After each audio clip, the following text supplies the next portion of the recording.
오늘 전 세계 역사 교과서가 전량 폐기될지도 모르는 사상 초유의 사태가 발생했습니다. 수천 년간 인류가 믿어왔던 4대 문명의 정설이 동방의 작은 나라, 대한민국에서 제시된 결정적인 증거들 앞에서 와르르 무너져 내렸기 때문입니다. 중국의 만리장성 이북 그리고 한반도, 그곳에서 발견된 것은 단순한 유물이 아니라 인류 문명의 시계바늘을 무려 1000년이나 앞당기는 잃어버린 제국의 흔적이었습니다. 지금 보시는 이 장면은 고고학계의 노벨상이라 불리는 세계 인류학 포럼 현장입니다. 조금 전 평생을 동아시아 문명에 뿌리는 중국이라고 주장해온 서구의 최고 석학이 단상 위에서 자신의 논문을 찢어버리며 눈물을 흘리는 충격적인 일이 벌어졌습니다. 그는 떨리는 목소리로 우리는 그동안 위대한 어머니 문명을 알아보지 못했다. 그 비밀의 열쇠는 바로 고조선이라 불리는 잊혀진 제국에 있었다. 라고 고백했습니다. 도대체 흙 속에 묻혀있던 저 돌덩이들이 무엇을 말하고 있기에 세계의 지성들이 이토록 경악하는 것일까요? 이 충격적인 고백 뒤에는 중국의 동북공정이라는 거대한 왜곡에 맞서 홀로 진실을 파헤쳐온 한국 학자들의 피땀 어린 투쟁, 그리고 그 진실을 마주한 한 이방인의 전율 섞인 깨달음이 있었습니다. 잊혀진 우리의 자부심을 되찾고 역사의 진실을 알리기 위해 여러분의 좋아요와 구독은 지금 가장 강력한 무기가 됩니다. 매일 가슴 벅찬 감동을 전해드립니다. 시간을 거슬러 올라가 제가 처음 한국행 비행기 티켓을 손에 쥐었던 3년 전의 겨울로 돌아가 봅니다. 당시 옥스퍼드의 강단에 서 있던 저는 한국학계가 보낸 초청장을 받고서 동료 교수들 앞에서 코웃음을 쳤습니다. 고작 부족국가 수준의 유적을 가지고 문명을 운운하다니 내 눈으로 직접 그 허상을 깨부수고 오겠소. 그렇게 오만함으로 가득 차 인천공항에 내렸던 저는 몰랐습니다. 제가 밟고 선 그 땅이 제 영혼을 송두리째 뒤흔들 어머니의 땅이었다는 사실을 말입니다. 제 이름은 토마스 벤자민입니다. 영국의 유서 깊은 대학에서 동아시아 고고학을 가르치며 평생을 보냈고 학계에서는 꽤나 이름이 알려진 소위 권위자였습니다. 지금의 저는 한국의 어느 조용한 서재에서 붓을 들어 이 글을 쓰고 있지만 불과 3년 전에 저는 런던의 짙은 안개만큼이나 뿌연 편견 속에 갇혀있던 사람이었습니다. 당시 제 강의실은 언제나 만원이었습니다. 저는 학생들에게 항상 이렇게 가르쳤습니다. 동아시아의 모든 문명은 황하에서 시작되었다. 중국이라는 거대한 태양 주위를 도는 위성들, 그것이 바로 한국과 일본의 역사다. 라고 말이죠. 특히 저는 한국의 고대사, 그 중에서도 고조선이라 불리는 나라에 대해 지독하리만치 냉소적이었습니다. 문헌상으로나 존재할 뿐 실체 없는 부족 연맹체에 불과하다고 굳게 믿었기 때문입니다. 그날은 유난히 비가 많이 내리던 11월의 오후였습니다. 연구실 창문을 때리는 빗소리를 들으며 중국 측에서 보내온 동북공정 관련 논문을 검토하고 있던 제게 한 통의 두툼한 국제우편이 도착했습니다. 발신지는 대한민국 동북아 고대사 연구재단이라는 낯선 이름이었습니다. 봉투를 뜯자 정중하지만 단호한 어조의 초청장이 나왔습니다. 고조선, 유라시아 문명의 시원을 찾아서라는 주제의 국제 심포지엄에 저를 기조연설자로 초청한다는 내용이었습니다. 저는 그 제목을 보자마자 저도 모르게 헛웃음을 터뜨렸습니다. 문명의 시원? 감히 황하 문명을 두고 한반도의 북쪽 변방에서 문명의 기원을 논하겠다는 건가? 제 눈에 그것은 학문적 성과를 과시하고 싶어하는 민족주의에 심취한 작은 나라, 학자들의 억지스러운 몸부림처럼 보였습니다. 저는 즉시 비서에게 거절 메일을 보내라고 지시하려 했습니다. 하지만 그때 봉투 안에서 떨어진 한 장의 사진이 제 시선을 사로잡았습니다. 그것은 만주의 요하 지역에서 발굴된 거대한 적석총, 돌무더기 무덤과 그 위에서 출토된 기묘한 옥유물의 사진이었습니다. 그리고 그 뒷면에는 유려한 필기체로 짧은 메모가 적혀 있었습니다. 교수님께서 정의하신 문명의 조건, 그 모든 것을 뒤집는 증거가 이 흙 속에 있습니다. 와서 직접 확인하고 비판하십시오. 우리는 진실을 두려워하지 않습니다. 그 도발적인 문구가 제 학자로서의 오만함을 자극했습니다. 저는 그들이 말하는 진실이라는 것이 얼마나 허술한 모래성인지 제 논리와 지식으로 철저하게 부수어주겠다는 일종의 정복감에 사로잡혔습니다. 그렇게 저는 한국행 비행기에 몸을 실었습니다. 그것이 제 인생을 송두리째 바꿀 여행이 될 줄은 꿈에도 모른 채 저는 기내에서 내내 한국 학계의 주장을 반박할 논거들을 정리하며 승리감에 도취해 있었습니다. 인천국제공항에 도착했을 때 제가 처음 느낀 감정은 당혹감이었습니다. 제가 상상했던 중국의 아류 문화를 가진 조용한 나라의 이미지는 온데간데 없었습니다. 미래 도시를 방불케 하는 공항의 압도적인 규모와 최첨단 시스템, 그리고 분주하게 움직이는 사람들의 눈빛에서 느껴지는 묘한 활력은 제가 알던 동아시아의 전형적인 모습과는 달랐습니다. 마중 나온 재단 측의 차량을 타고 서울로 향하는 동안 창밖으로 스쳐 지나가는 한강의 풍경과 끝없이 이어진 빌딩 숲은 저를 더욱 혼란스럽게 만들었습니다. 이토록 현대적인 발전을 이룩한 나라가 왜 굳이 증명되지도 않은 수천 년 전의 과거에 집착하는 것일까? 저는 이 의문을 품은 채 심포지엄이 열리기 전 저를 초청한 한국 측 대표학자 최 교수님을 만나러 갔습니다. 최 교수님의 연구실은 서울의 화려함과는 거리가 먼 어느 대학의 구석진 건물에 있었습니다. 낡은 나무 문을 열고 들어서자 오래된 종이 냄새와 묵향이 코끝을 스쳤습니다. 사방을 가득 채운 책장에는 한자, 영어, 일본어, 그리고 제가 알지 못하는 고대 문자가 적힌 서적들이 빽빽하게 꽂혀 있었고 책상 위에는 만주와 한반도를 아우르는 거대한 지도가 펼쳐져 있었습니다.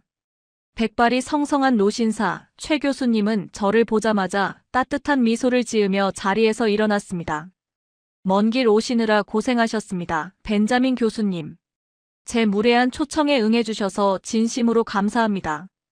그의 영어는 유창했고 태도는 더할 나위 없이 정중했습니다. 하지만 그 깊은 눈동자 속에는 제가 강의실에서 학생들을 바라볼 때 가졌던 확신, 아니 그보다 더 깊고 단단한 무언가가 서려 있었습니다. 저는 악수를 청하며 짐짓 여유로운 척 말을 건넸습니다. 초청해 주셔서 감사합니다. 하지만 저는 이번 심포지엄에서 여러분의 주장에 동의하기보다는 학문적 엄정함을 묻기 위해 왔습니다. 황하 문명보다 앞선 문명이 만주와 한반도에 있었다는 주장은 솔직히 말씀드리면 서구 학계에서는 받아들여지기 힘든 가설입니다. 제 직설적인 말에도 최 교수님은 전혀 당황하지 않았습니다. 오히려 그는 책상 위에 놓인 지도를 손가락으로 가리키며 차분하게 입을 열었습니다. 교수님, 우리는 흔히 4대 문명을 이야기할 때 거대한 건축물이나 문자를 기준으로 삼습니다. 하지만 인류의 역사는 돌에 새겨진 기록보다 훨씬 더 깊고 방대합니다. 교수님께서는 혹시 요하 문명 혹은 홍산 문화에 대해 얼마나 알고 계십니까? 홍산 문화라면 중국 내몽골 지역에서 발견된 신석기 문화 아닙니까? 중국 학계에서는 그것을 중화 문명의 발원지라고 주장하고 있더군요. 하지만 그조차도 결국은 중국사의 일부 아닙니까? 제가 반문하자 최 교수님은 고개를 가로저으며 서랍에서 조심스럽게 유물 사진 몇 장과 도면을 꺼내 제 앞에 놓았습니다. 중국은 현재 자신들의 영토 안에 있다는 이유로 그 모든 것을 자신들의 역사, 즉 중화의 뿌리라고 주장합니다. 하지만 교수님, 이 유물들을 보십시오. 이것은 비파형 동검이고 이것은 고인돌입니다. 그리고 이것은 홍산 문화의 핵심인 옥기입니다. 이들의 분포도를 보시면 황하 유역과는 확연히 다른 독자적인 문화권이 존재했음을 알 수 있습니다. 그가 보여준 지도에는 붉은 점들이 만주 벌판을 넘어 한반도 남쪽 끝, 그리고 바다 건너 일본 규슈 지역까지 이어져 있었습니다. 특히 고인돌의 분포도는 충격적이었습니다. 전 세계 고인돌의 절반 이상이 이 좁은 한반도와 만주 지역에 집중되어 있다는 사실, 그리고 그 고인돌들이 단순한 무덤이 아니라 천문 현상을 관측하고 거대한 공동체 의식을 유지했던 문명의 증거라는 그의 설명은 제 상식을 건드리기 시작했습니다. 교수님, 고인돌 하나를 만들기 위해 얼마나 많은 인력이 필요한지 아십니까? 수십 톤의 덮개돌을 옮기고 세우기 위해서는 강력한 지도력과 사회적 합의, 그리고 잉여 생산물이 있어야 합니다. 이것은 단순한 부족 사회에서는 불가능한 일입니다.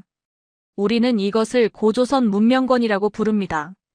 국가라는 근대적 틀로 재단하기 이전에 존재했던 거대한 고대 질서 시스템 말입니다. 그의 설명은 논리정연했습니다. 제가 알고 있던 국가의 개념, 즉 성벽을 쌓고 왕궁을 지어야만 문명이라고 믿었던 서구적 관점에 균열을 내는 발언이었습니다. 그는 유목 문명과 농경 문명이 만나는 접점, 그 역동적인 공간에서 탄생한 제3의 문명에 대해 이야기하고 있었습니다. 하지만 저는 여전히 의심을 거둘 수 없었습니다. 그렇다면 기록은 어디 있습니까? 문자가 없는 문명을 어떻게 증명한다는 말입니까? 중국의 사료에 나오는 단편적인 기록들만으로는 그 실체를 인정하기 어렵습니다. 제 날카로운 지적에 최 교수님은 잠시 침묵했습니다.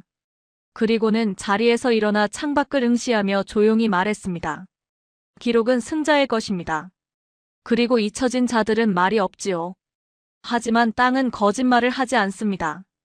교수님, 내일 저와 함께 가실 곳이 있습니다. 박물관의 유리장 너머가 아니라 수천 년 전의 바람이 지금도 불고 있는 그 현장으로 말입니다. 그곳에서 교수님의 눈으로 직접 확인해 주십시오. 이 땅의 돌들이 침묵 속에서 무엇을 외치고 있는지. 그날 밤 호텔로 돌아온 저는 잠을 이루지 못했습니다. 최 교수님이 보여준 지도 속의 붉은 점들이 마치 살아서 움직이는 듯 제 머릿속을 맴돌았습니다. 정말 만약에 우리가 알고 있는 세계사의 첫 페이지가 잘못 쓰여진 것이라면 그 불경스러운 상상이 저를 전율케 했습니다. 창밖에는 서울의 밤하늘을 수놓은 네온사인 불빛이 반짝이고 있었지만 제 마음은 이미 수천 년 전 이름 모를 고대인들이 거대한 돌을 끌며 하늘에 제사를 지내던 금안주 벌판을 헤매고 있었습니다. 다음 날 새벽 우리는 짙은 안개를 뚫고 강화도로 향했습니다. 차창 밖으로 보이는 한국의 산세는 부드러우면서도 강인한 곡선을 그리고 있었습니다. 최 교수님은 차 안에서 단군이라는 존재에 대해 이야기해 주었습니다. 신화로 치부되던 그 이야기가 사실은 고대인들의 하늘, 숭배 사상과 곰을 토템으로 하는 부족 간의 결합을 상징한다는 해석은 꽤나 인류학적으로 흥미로웠습니다. 하지만 제가 진짜 충격을 받은 것은 목적지에 도착해서였습니다. 차에서 내리자마자 차가운 바닷바람과 함께 눈앞에 거대한 형상이 나타났습니다. 사진으로만 보았던 강화도 부글리 고인돌이었습니다. 실제로 마주한 그 압도적인 크기는 사진으로는 절대 느낄 수 없는 위압감을 주었습니다. 높이 2.6m, 덮개돌의 무게만 50톤이 넘는 그 거석. 구조물은 마치 외계인이 세운 기념비처럼 비현실적으로 느껴졌습니다. 저는 저도 모르게 탄성을 내뱉으며 그 앞으로 다가갔습니다. 이걸 정말 청동기 시대의 사람들이 맨손으로 세웠단 말입니까? 제가 떨리는 목소리로 묻자 최 교수님이 제 옆에 나란히 서서 그 거석을 올려다보며 대답했습니다. 그렇습니다. 그리고 더 놀라운 것은 이 돌이 이곳의 것이 아니라는 점입니다.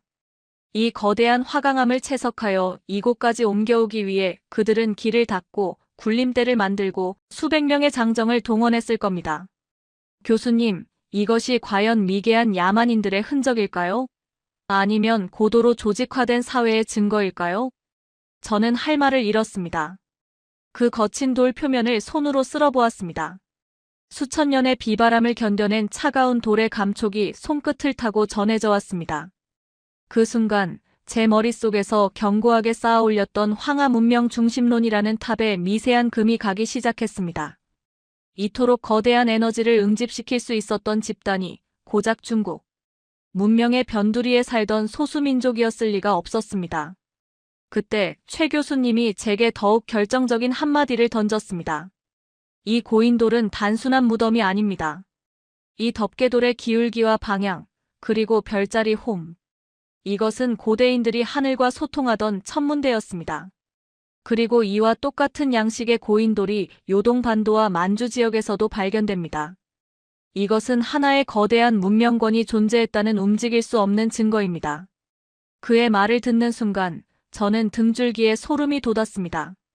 만약 그의 말이 사실이라면 고조선은 단순한 부족 국가가 아니라 만주와 한반도를 아우르며 독자적인 천문 지식과 건축 기술을 보유했던 우리가 잃어버린 고대 제국이었다는 뜻이 됩니다.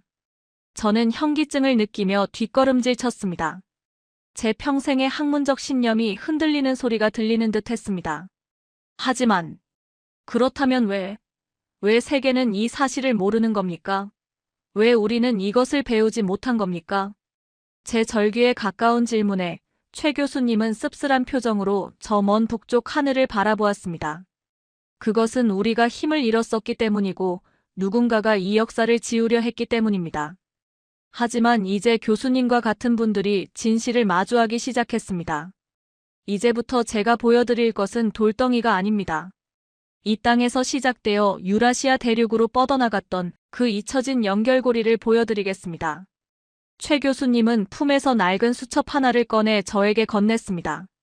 그곳에는 제가 한 번도 본 적 없는 만주 지역의 고대 유적지와 그곳에서 발굴된 기이한 유물들의 스케치가 그려져 있었습니다. 그리고 그 스케치 아래에는 홍산, 곰과 여신, 그리고 옥이라는 제목이 적혀 있었습니다. 저는 직감했습니다. 이 여행은 단순히 고인돌을 구경하는 것으로 끝나지 않을 것이라고. 저는 지금 인류 문명사의 거대한 비밀의 문 앞에 서 있다는 것을 말입니다. 강화도에서의 일정이 끝난 후 서울로 돌아오는 차 안에는 무거운 침묵만이 감돌았습니다. 창밖으로 스쳐 지나가는 한강의 야경은 화려하게 빛나고 있었지만 제 머릿속은 수천 년 전의 거석들이 내뿜던 차가운 압도감으로 가득 차 있었습니다. 제가 평생을 바쳐 쌓아 올린 학문적 체계, 즉 황하 문명 중심론이라는 거대한 성벽에 미세한 균열이 가기 시작한 것입니다. 하지만 인간의 아집이란 얼마나 질긴 것인지 저는 여전히 제 마음 한구석에 남아있는 의심의 끈을 놓지 못하고 있었습니다. 고인돌은 그저 거석 문화의 일종일 뿐이야. 그것만으로 독자적인 문명권이라고 단정 짓는 것은 비약이다. 저는 속으로 끊임없이 반론을 제기하며 최 교수님이 보여주겠다는 결정적 증거를 기다렸습니다.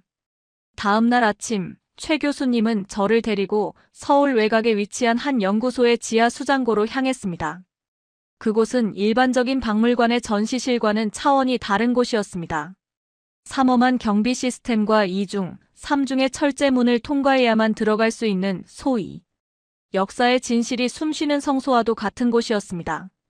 지하 깊숙한 곳으로 내려가자 묵직하고 건조한 공기가 피부에 닿았습니다. 그곳에는 아직 학계에 정식으로 보고되지 않은 발굴, 유물들과 중국이나 일본의 방해로 인해 세상의 빛을 보지 못한 자료들이 산더미처럼 쌓여 있었습니다.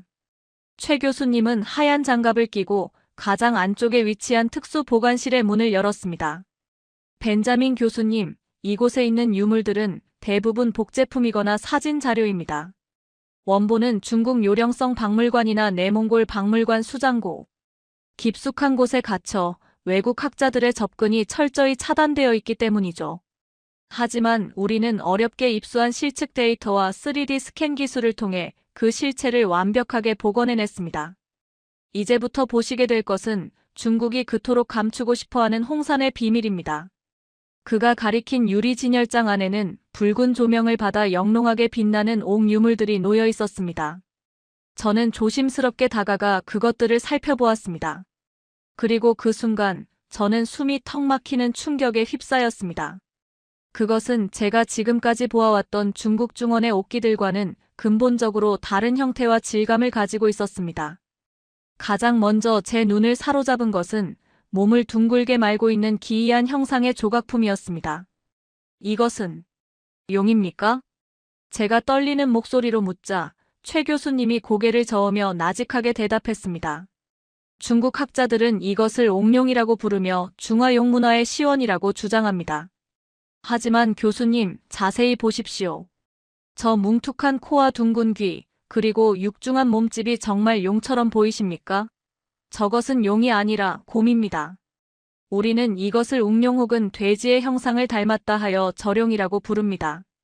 탄소 연대 측정 결과 이 유물은 기원전 3500년에서 4000년, 즉 지금으로부터 약 6000년 전의 것입니다. 6000년 전. 저는 현기증을 느꼈습니다. 4대 문명의 발상지라 불리는 메소포타미아나 이집트, 황하 문명이 태동하기도 훨씬 전에 동북아시아의 만주 벌판에서 이토록 정교한 옥, 가공 기술을 가진 문명이 존재했다는 사실은 제 상식을 송두리째 뒤흔들었습니다. 옥은 다이아몬드 다음으로 단단한 광물입니다. 철기나 청동기 도구도 없던 신석기 시대에 오로지 모래와 물, 그리고 끈질긴 인내심만으로 이토록 매끄럽고 정교한 곡선을 깎아냈다는 것은 그 사회가 이미 고도로 분업화되고 계급이 분화된 초기 국가 단계에 진입했음을 의미하는 것이었습니다. 더 놀라운 것을 보여드리겠습니다. 최 교수님은 옆에 놓인 또 다른 자료를 가리켰습니다. 그것은 홍산 문화의 핵심 유적지인 우화량의 여신묘 발굴 현장 사진이었습니다. 흙으로 빚은 여신상의 얼굴은 충격적이었습니다. 옥으로 박아넣은 푸른 눈동자는 수천 년의 시간을 뛰어넘어 저를 꿰뚫어보는 듯 했습니다. 그리고 그 여신묘 주변에서 발견된 수많은 곰의 아래턱뼈와 곰 형상의 진흙 소조상들. 그 순간 제 뇌리에 번개처럼 스치는 기억이 있었습니다. 제가 옥스퍼드 도서관 구석에서 흥미 위주로 읽고 덮어버렸던 한국의 단군 신화였습니다. 곰이 사람이 되었다는 그 이야기 말입니까? 제가 멍하니 중얼거리자 최 교수님의 눈빛이 강렬하게 빛났습니다. 그렇습니다. 서구학계는, 그리고 심지어 한국 내의 식민, 사학자들조차 단군 신화를 그저 허무맹랑한 곰 이야기로 치부했습니다. 하지만 교수님, 신화는 잊혀진 역사의 은유입니다. 곰을 토템으로 숭배하던 부족과 하늘을 숭배하며 청동기 기술을 가지고 외부에서 유입된 환웅 부족의 결합. 그것이 바로 고조선의 건국 이야기입니다. 이 우화량 유적지에서 발견된 곰 숭배의식과 여신상은 단군 신화가 단순한 상상이 아니라 실제했던 역사를 바탕으로 만들어졌음을 증명하는 움직일 수 없는 고고학적 증거입니다. 저는 다리에 힘이 풀려 주저앉고 싶었습니다.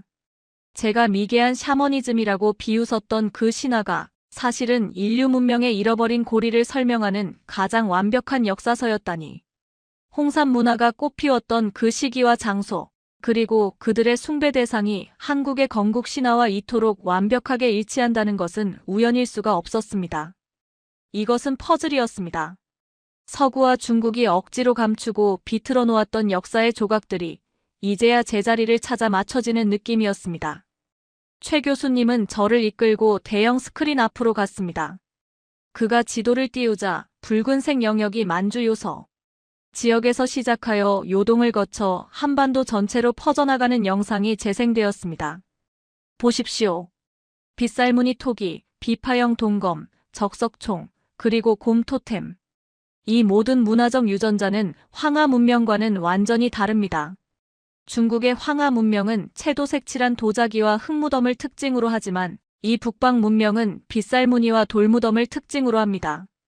이것은 명백히 서로 다른 뿌리를 가진 문명입니다.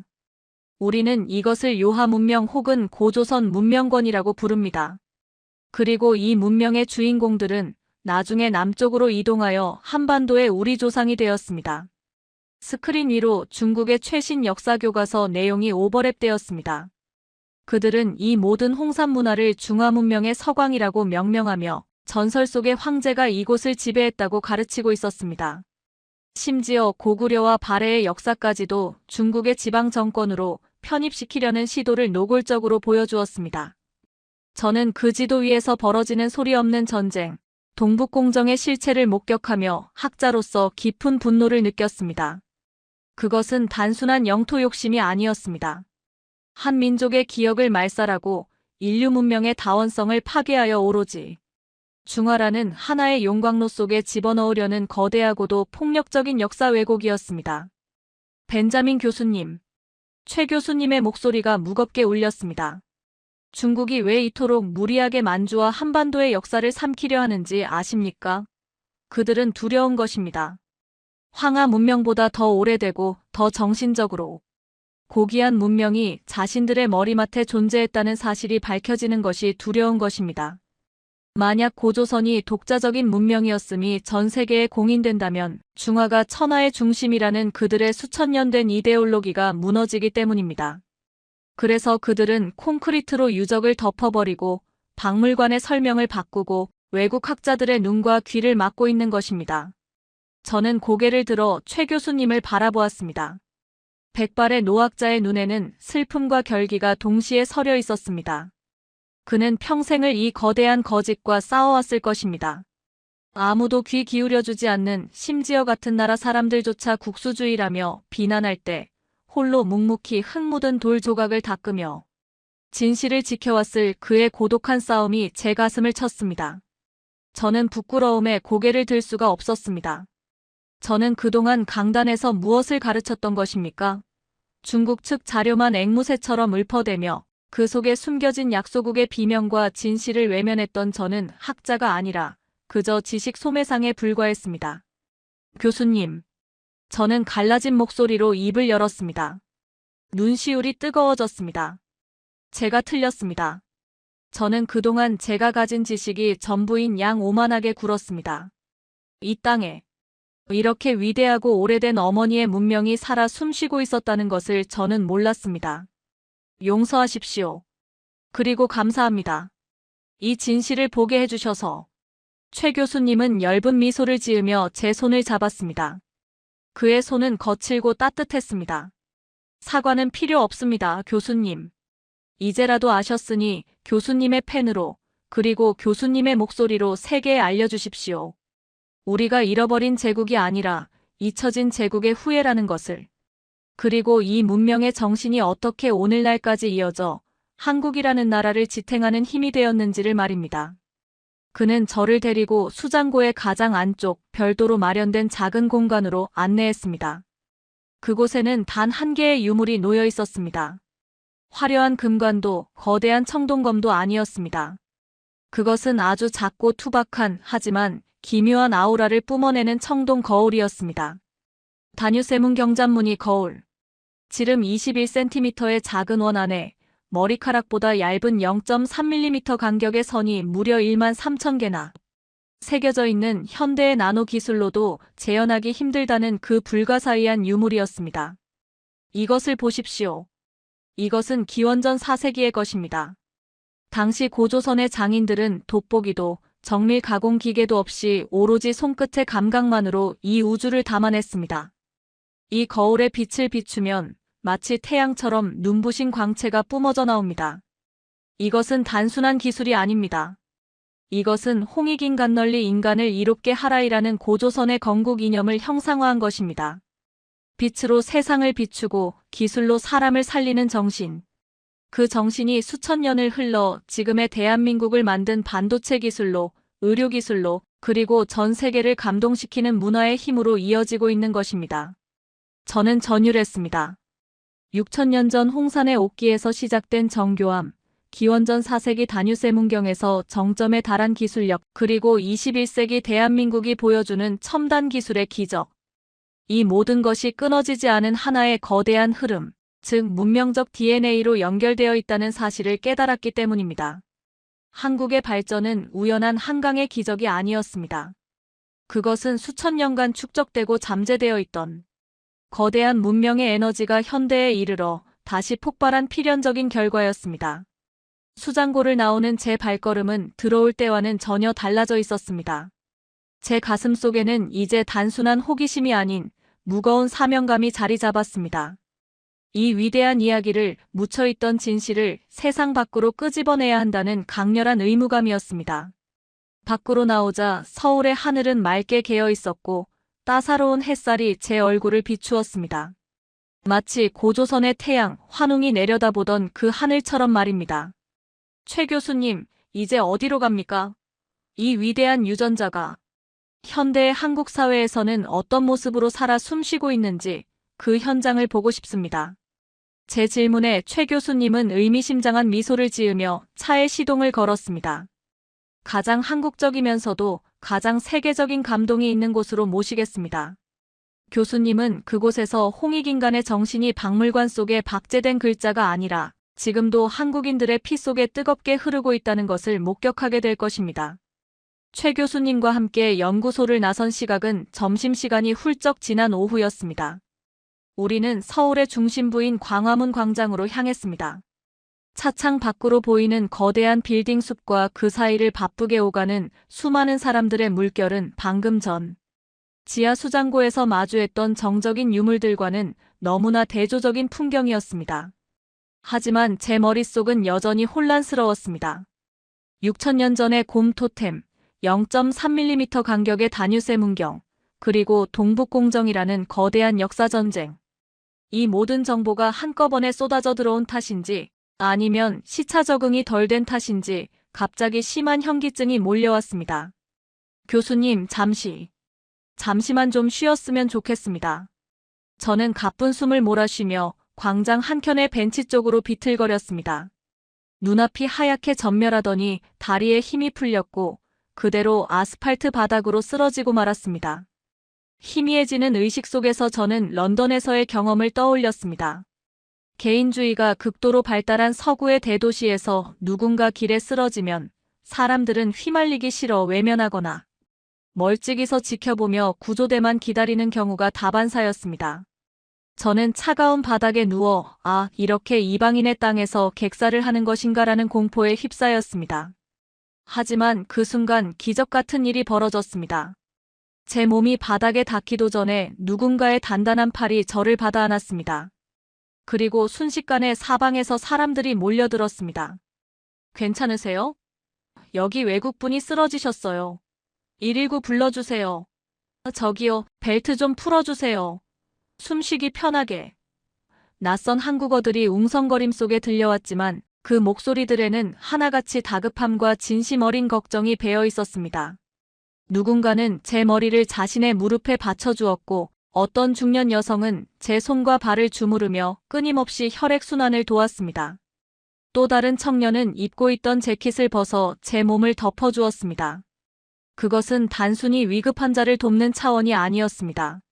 마치 자신의 가족이 쓰러진 것처럼 주변에 있던 모든 시민이 하나의 유기체처럼 일사불란하게 움직이고 있었습니다.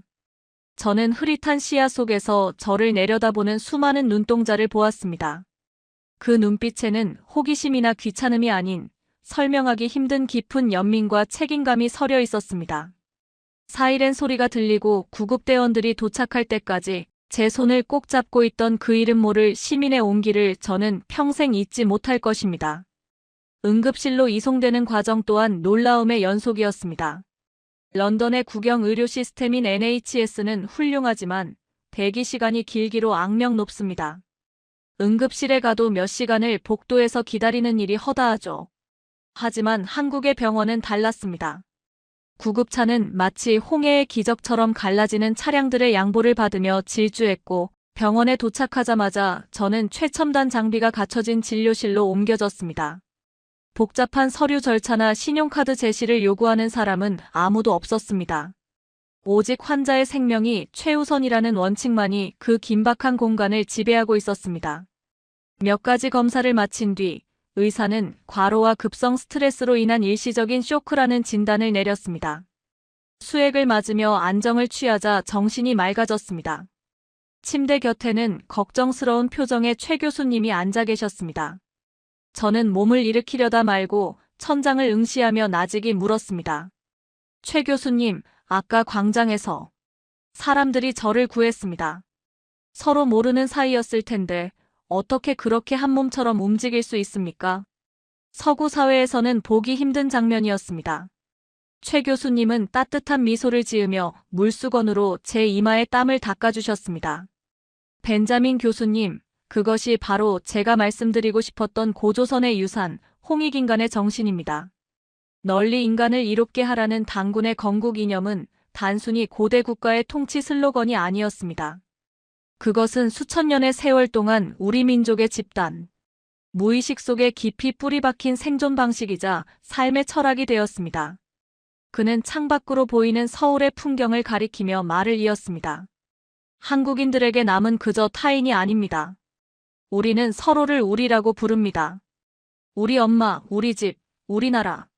이 우리라는 울타리 안에서 타인의 고통은 곧 나의 고통이 됩니다. 교수님께서 보신 그 시민들의 행동은 교육받아서 나온 것이 아닙니다.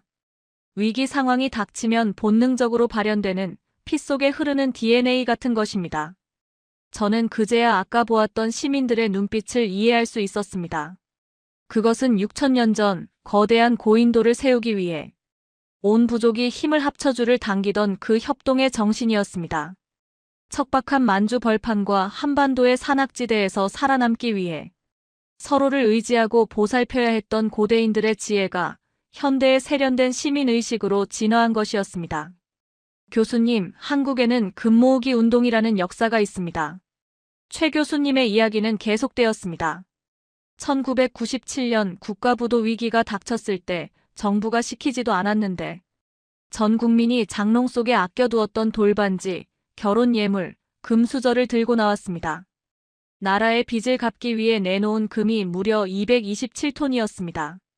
전 세계 경제학자들은 이것을 불가사의라고 불렀지만 우리에게는 너무나 당연한 일이었습니다.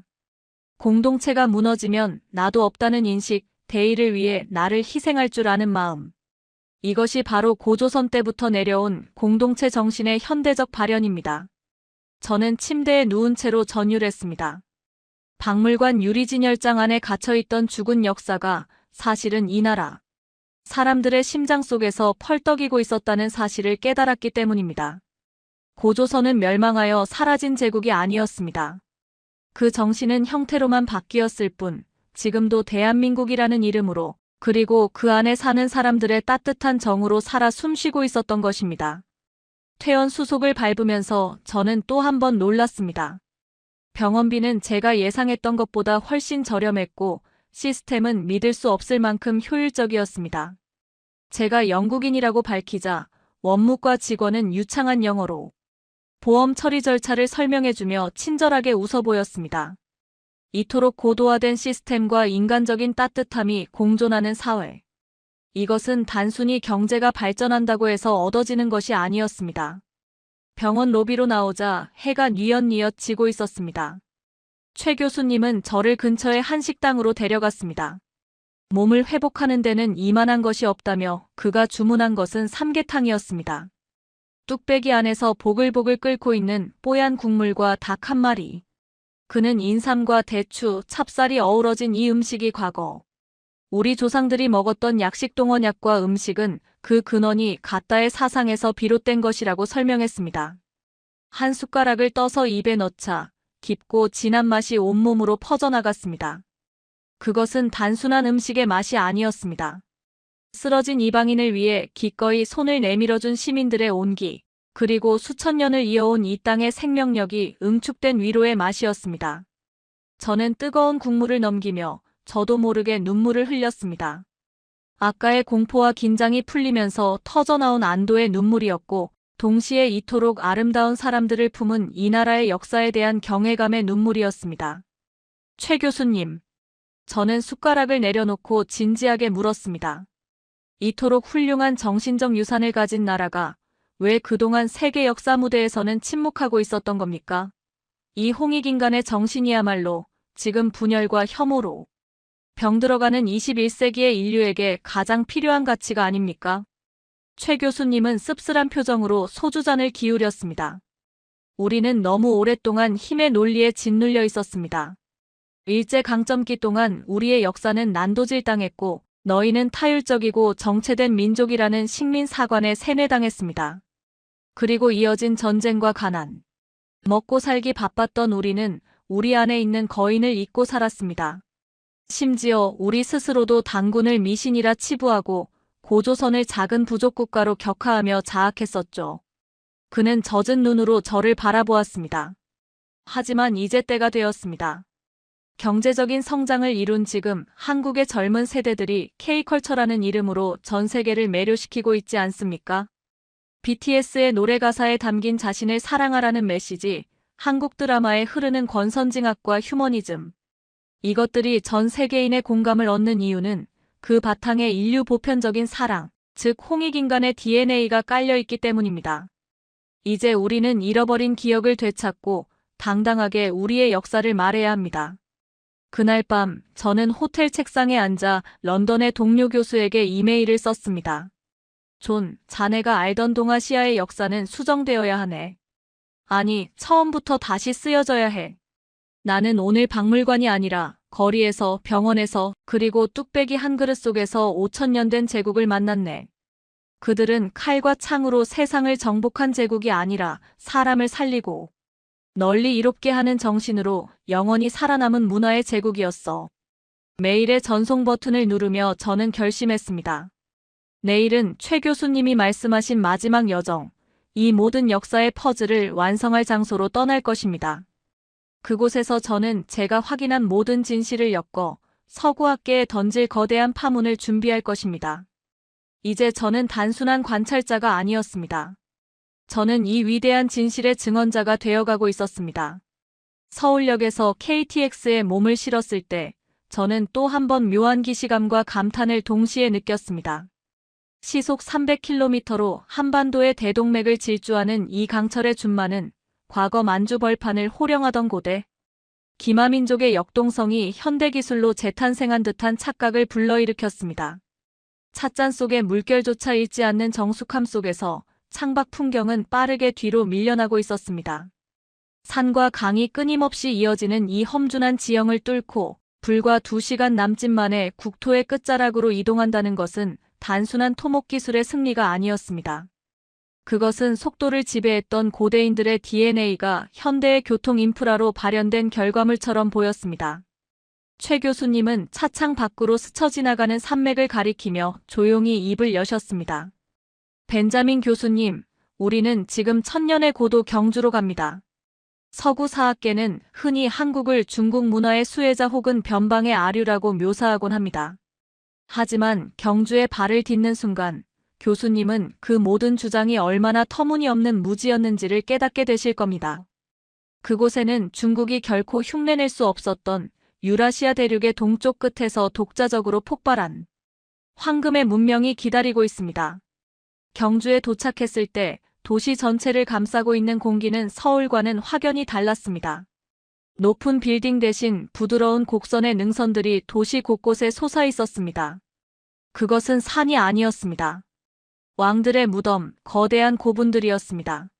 삶과 죽음이, 과거와 현재가 아무런 경계 없이 공존하는 기묘하고도 신비로운 풍경.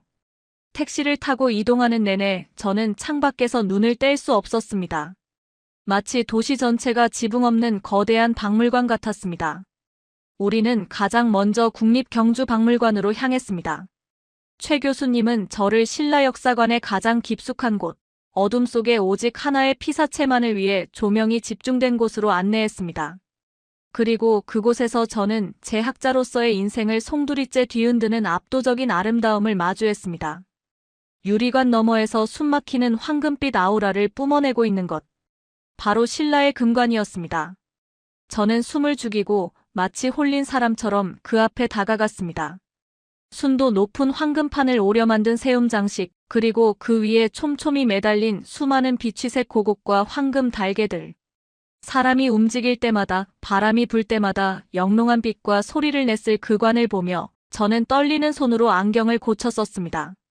최 교수님, 이것은 중국의 것이 아닙니다.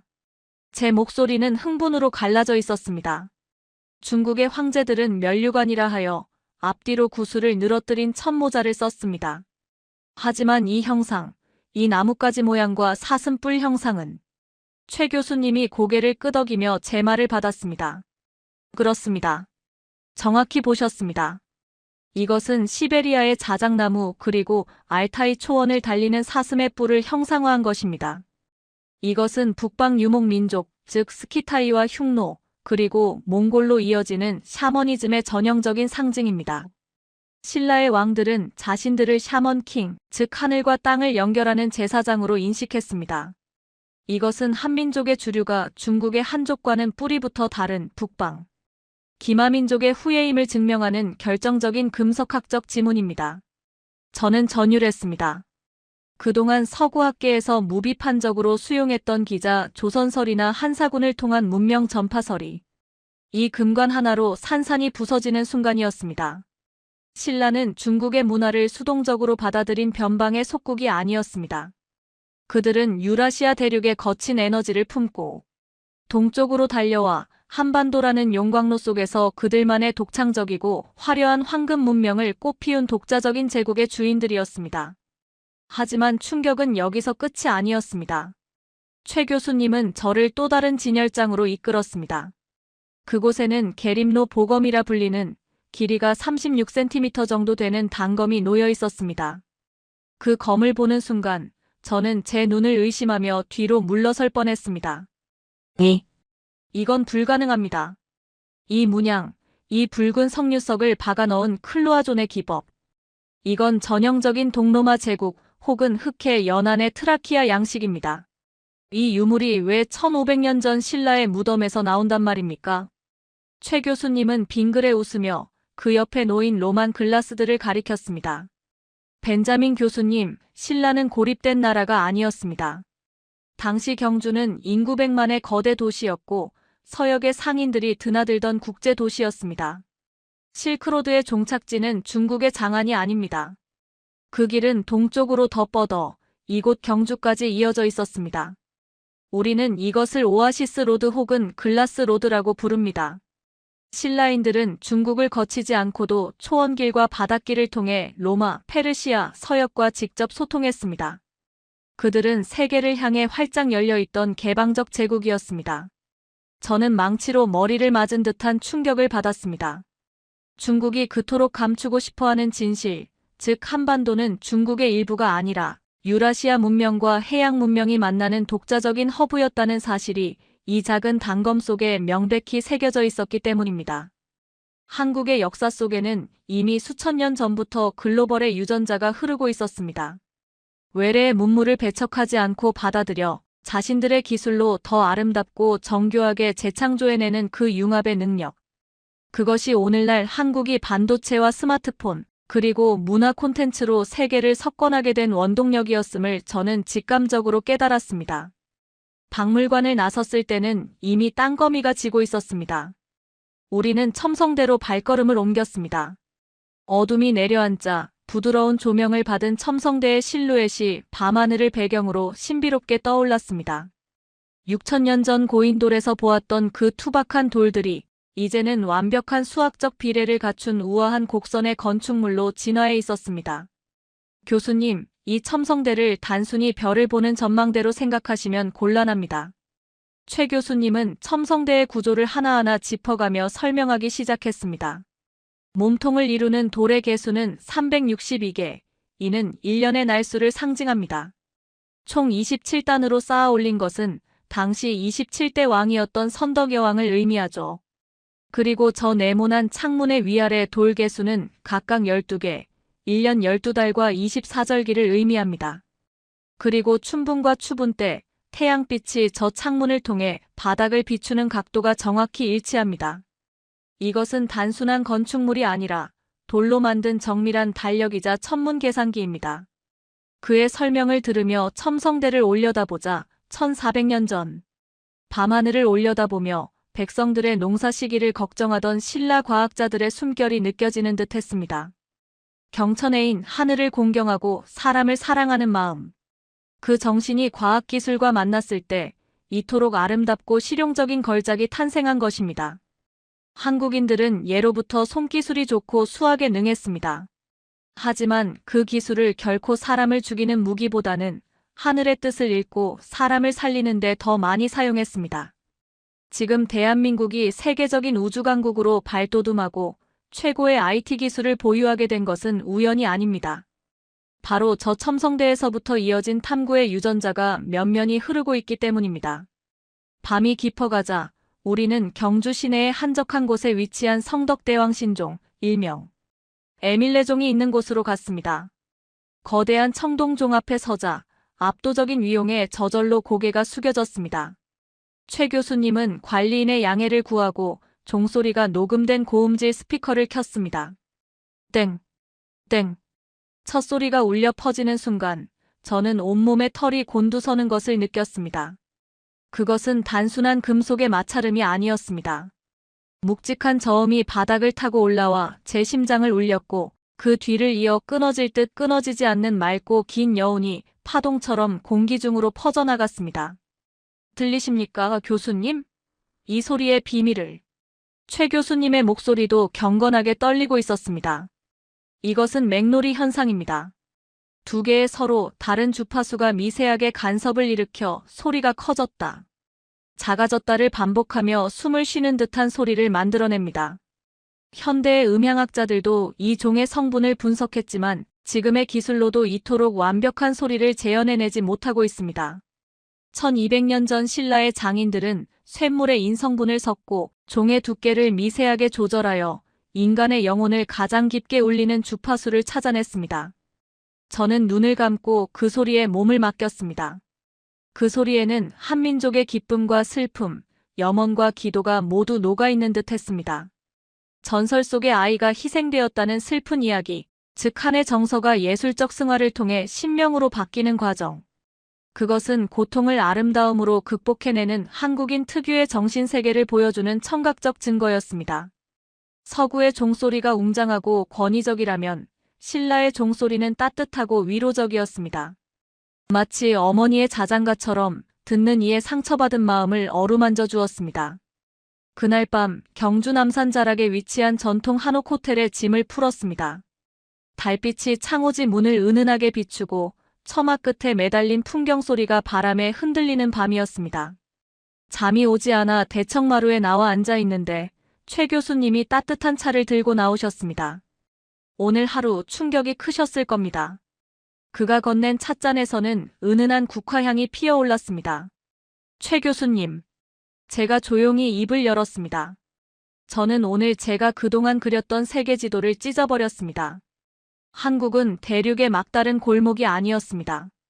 북방의 기상과 남방의 섬세함, 대륙의 힘과 해양의 개방성이 만나는 세계에서 가장 역동적인 문명의 접점, 인터페이스였습니다.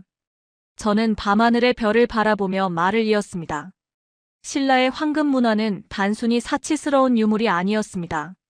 그것은 어떤 외래의 문화도 거부하지 않고 받아들여 자기 것으로 만드는 자신감의 표현이었습니다. 그리고 그 자신감이 수천 년의 세월을 건너 오늘날 K-팝과 한류라는 이름으로 다시 전 세계를 매혹시키고 있는 것이군요. 역사는 단절되지 않았습니다. 단지 우리가 보지 못했을 뿐. 최 교수님은 깊은 눈으로 저를 응시하며 고개를 끄덕였습니다. 맞습니다. 우리는 수천 번의 침략을 당했고 식민 지배와 전쟁으로 모든 것을 잃은 적도 있습니다. 하지만 우리는 꺾이지 않았습니다. 마치 대나무처럼 휘어질지언정 부러지지 않는 탄력성을 가지고 있었죠.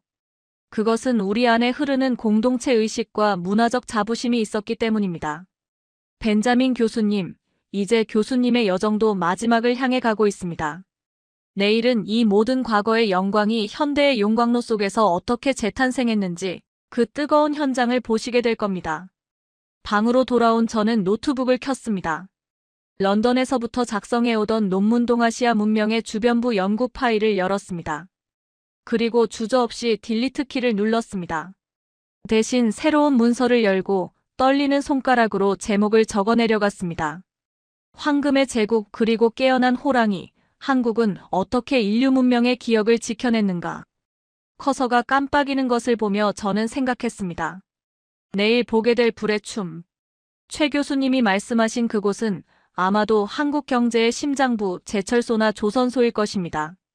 고대의 대장장이들이 흙과 불을 다스려 다뉴세문경과 성덕대왕 신종을 만들었듯이 현대의 한국인들은 그 불꽃으로 세계 최고의 강철과 배를 만들고 있을 것입니다. 과거와 현재가 완벽하게 오버랩되는 그 현장을 목격할 생각에 제 가슴은 다시 한번 벅차오르기 시작했습니다. 경주의 밤은 깊어갔지만 제 안의 열정은 이제 막 새벽을 맞이하고 있었습니다. 경주에서의 천년의 밤이 지나고 여명이 밝아올 무렵 우리는 동해안을 따라 북쪽으로 이동했습니다. 목적지는 포항이었습니다. 차창 밖으로 보이는 동해의 검푸른 바다는 거칠게 포효하고 있었습니다. 고요하고 정적인 경주의 고분들 사이를 거닐 때와는 전혀 다른 펄떡이는 생명력이 느껴지는 풍경이었습니다. 최 교수님은 운전대를 잡은 채 저 먼 수평선을 응시하며 말씀하셨습니다. 벤자민 교수님, 어제 우리는 흙과 돌 그리고 소리의 역사를 보았습니다. 하지만 오늘은 불의 역사를 보시게 될 겁니다. 이 나라가 잿더미 속에서 어떻게 불사조처럼 날아올랐는지 그 뜨거운 심장을 보여드리겠습니다. 우리가 도착한 곳은 포항제철소가 한눈에 내려다 보이는 높은 언덕 위의 전망대였습니다. 차에서 내리자마자 코 속으로 훅 끼쳐오는 매캐하면서도 비릿한 쇠냄새, 그리고 땅바닥을 통해 미세하게 전해져 오는 진동이 느껴졌습니다. 그것은 거대한 짐승이 숨을 쉬는 듯한 박동이었습니다. 전망대 유리 너머로 펼쳐진 광경은 인간이 만들었다고는 믿기 힘들 만큼 장대했습니다. 끝도 없이 펼쳐진 파이프라인, 하늘을 찌르듯 솟아오른 굴뚝에서 뿜어져 나오는 하얀 증기, 그리고 그 사이를 분주하게 오가는 거대한 특수 차량들. 최 교수님의 안내로 제철소 내부의 열연 공장을 견학할 기회를 얻었습니다. 안전모를 쓰고 공장 안으로 들어서는 순간 저는 숨이 턱 막히는 열기에 압도되었습니다. 1000도가 넘는 시뻘건 슬라브 덩어리가 롤러 위를 미끄러지듯 달려나가고 거대한 아병기가 굉음을 내며 그것을 짓누를 때마다 사방으로 불꽃이 튀었습니다. 그것은 단순한 공장이 아니었습니다. 마치 신화 속 헤파이스토스의 대장간을 현실로 옮겨놓은 듯한 숭고하고도 두려운 불의 재단이었습니다. 저는 그 붉은 쇳물을 멍하니 바라보며 어제 박물관에서 보았던 0.3mm 간격의 단유세 문경을 떠올렸습니다. 그리고 1200년 전 에밀레종을 주조하기 위해 끓는 쇳물 앞에 섰을 신라의 장인들을 생각했습니다. 보십시오, 교수님. 최 교수님이 굉음 속에서 소리쳤습니다. 이것이 한국인의 DNA입니다. 자원이라고는 석회석밖에 없는 이 나라에서 우리는 오직 사람의 의지와 기술만으로 무에서 유를 창조했습니다.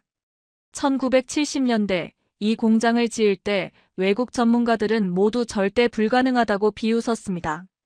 자본도 기술도 자원도 없는 나라가 제철소를 짓는다는 건 미친 짓이라고 했죠. 하지만 우리 기술자들은 이것을 실패하면 우리는 모두 저 영일만 바다에 빠져 죽겠다는 필사즉생의 각오로 용광로에 불을 지폈습니다. 그의 말은 과장이 아니었습니다. 제 눈앞에서 흐르는 저 붉은 강철의 강물은 6000년 전 홍산에 옥을 갈던 인내심과 고인도를 세우던 협동심, 그리고 외세의 침략에 맞서 나라를 지키려 했던 호국 정신이 현대의 산업기술로 승화된 결정체였습니다. 한국인들은 흙을 빚어 도자기를 만들던 손으로 반도체를 빚고 쇠를 녹여 종을 만들던 손으로 세계 최고의 선박과 자동차를 만들어내고 있었던 것입니다. 서구의 산업혁명은 증기기관에서 시작되었지만 한국의 산업혁명은 정신에서 시작되었습니다. 최 교수님의 설명은 이어졌습니다. 우리는 이것을 빨리빨리 문화라고 부르기도 하지만 그 이면에는 남보다 늦게 출발했기에 2배, 3배 더 뛰어야 한다는 절박함과 끈기가 숨어 있습니다. 이 용광로의 불은 지난 50년 동안 단 한 번도 꺼진 적이 없습니다. 바로 이 불꽃이 오늘날 전 세계의 빌딩을 세우고 다리를 놓고 자동차를 달리게 하는 뼈대가 된 것입니다. 공장을 나오는 길, 저는 항구에 정박해 있는 거대한 LNG 운반선을 보았습니다. 아파트 10층 높이만 한 그 배는 한국의 조선소에서 건조된 것이었습니다. 대륙의 끝에 매달린 작은 반도 국가가 이제는 5대양, 6대주를 연결하는 혈관 역할을 하고 있다는 사실에 저는 경외감을 넘어선 어떤 뭉클함을 느꼈습니다. 그것은 기적이라는 가벼운 단어로는 설명될 수 없는 수천 년의 세월을 견뎌낸 한민족의 위대한 서사시였습니다. 모든 일정을 마치고 인천공항으로 향하는 차 안에서 저는 깊은 침묵에 빠졌습니다. 처음 한국에 올 때 가지고 왔던 제 낡은 수첩은 이제 너덜너덜해져 있었지만 그 안에는 그 어떤 학술서보다 값진 진실들이 빼곡히 적혀 있었습니다. 한강의 기적, 민주화의 열기, K문화의 유행. 이 모든 현상이 파편적인 사건이 아니라 고조선이라는 거대한 뿌리에서 뻗어나온 가지와 잎사귀라는 것을 저는 이제 확신할 수 있었습니다. 출국장 앞 최 교수님과 작별할 시간이 다가왔습니다. 그는 제 손을 두 손으로 꼭 잡으며 따뜻한 눈빛을 보냈습니다. 벤자민 교수님, 부디 이 작은 나라에서 보았던 것들을 잊지 말아 주십시오. 우리는 화려한 금관을 자랑하고 싶은 것이 아닙니다.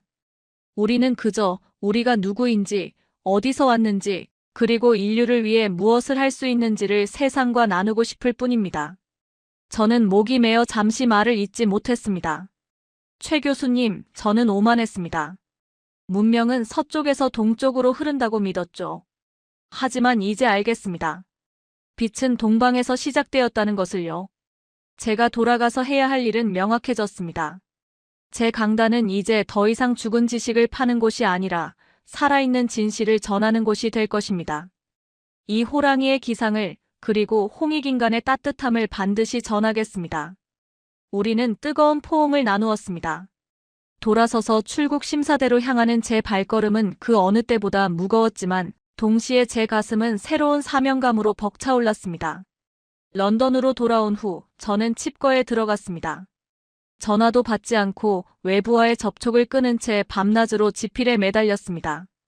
제 서재의 벽면은 한국에서 가져온 지도와 사진, 그리고 메모들로 도배가 되었습니다. 황하 문명 중심론을 비판하는 새로운 챕터를 쓸 때마다 제 손끝은 전율로 떨렸습니다. 그것은 단순한 학문적 수정을 넘어 제 인생 전체를 부정하고 다시 세우는 고통스럽지만 황홀한 작업이었습니다. 그리고 한 달 뒤 개강 첫날이 밝았습니다. 제 강의실인 옥스퍼드의 대형 강당은 수백 명의 학생과 동료 교수들로 발 디딜 틈이 없었습니다. 제가 동아시아 고대사의 재구성이라는 파격적인 주제로 특강을 연다는 소문이 퍼졌기 때문입니다. 강단에 선 저는 잠시 눈을 감고 심호흡을 했습니다. 한국의 경주에서 들었던 에밀레종의 긴 여운이 귓가에 들리는 듯 했습니다. 신사숙녀 여러분. 정적을 깨고 제 목소리가 강당에 울려 퍼졌습니다. 저는 지난 30년간 이 강단에서 여러분에게 거짓말을 했습니다. 청중석이 술렁이기 시작했습니다. 당황한 동료 교수들의 표정이 눈에 들어왔지만 저는 멈추지 않았습니다. 스크린에 첫 번째 슬라이드를 띄웠습니다.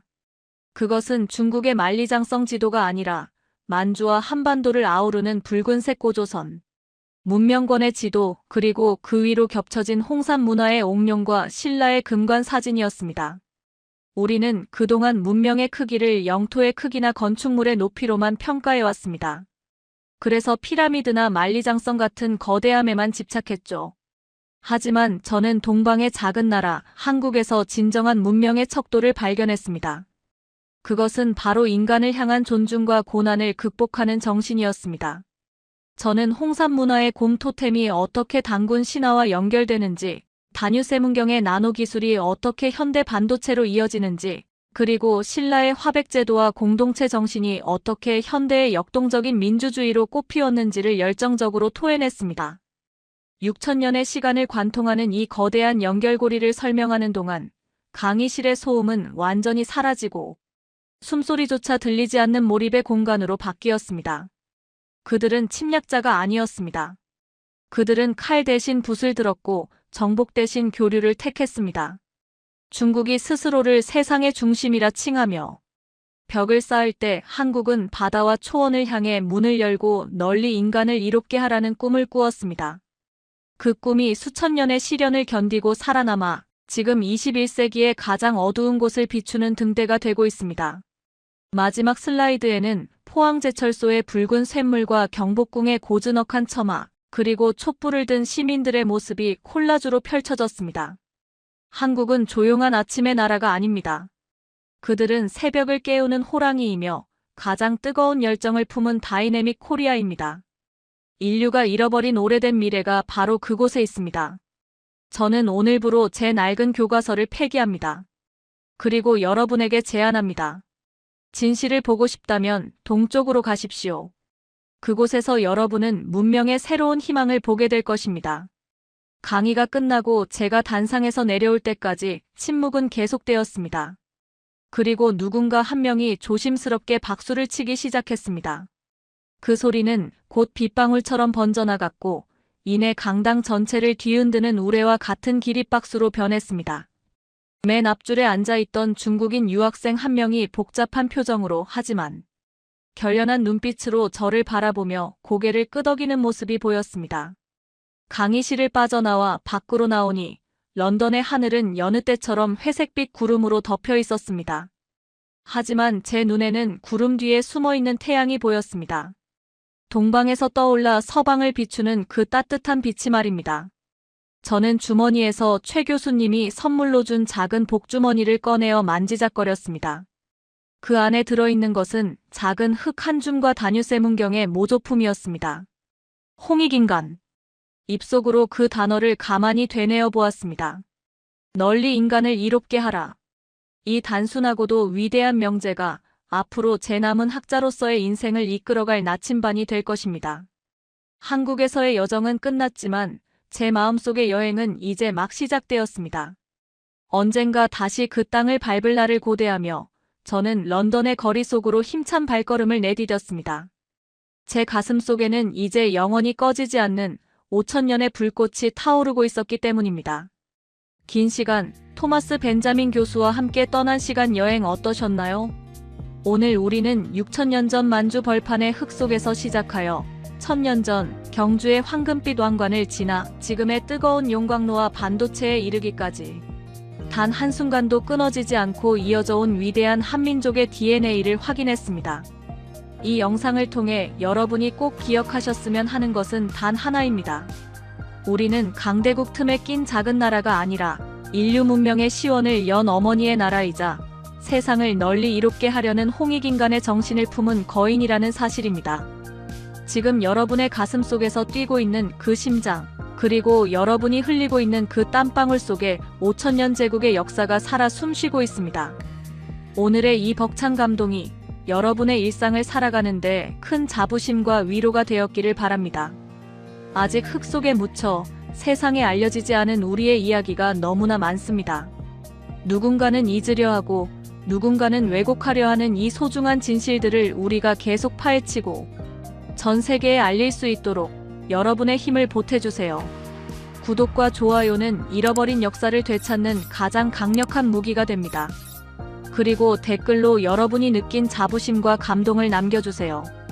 우리가 함께 목소리를 낼 때 역사는 비로소 진실이 됩니다. 저는 더 가슴 뜨겁고 더 놀라운 대한민국의 이야기로 다시 찾아오겠습니다. 당신이 곧 대한민국의 역사입니다. 시청해주셔서 감사합니다.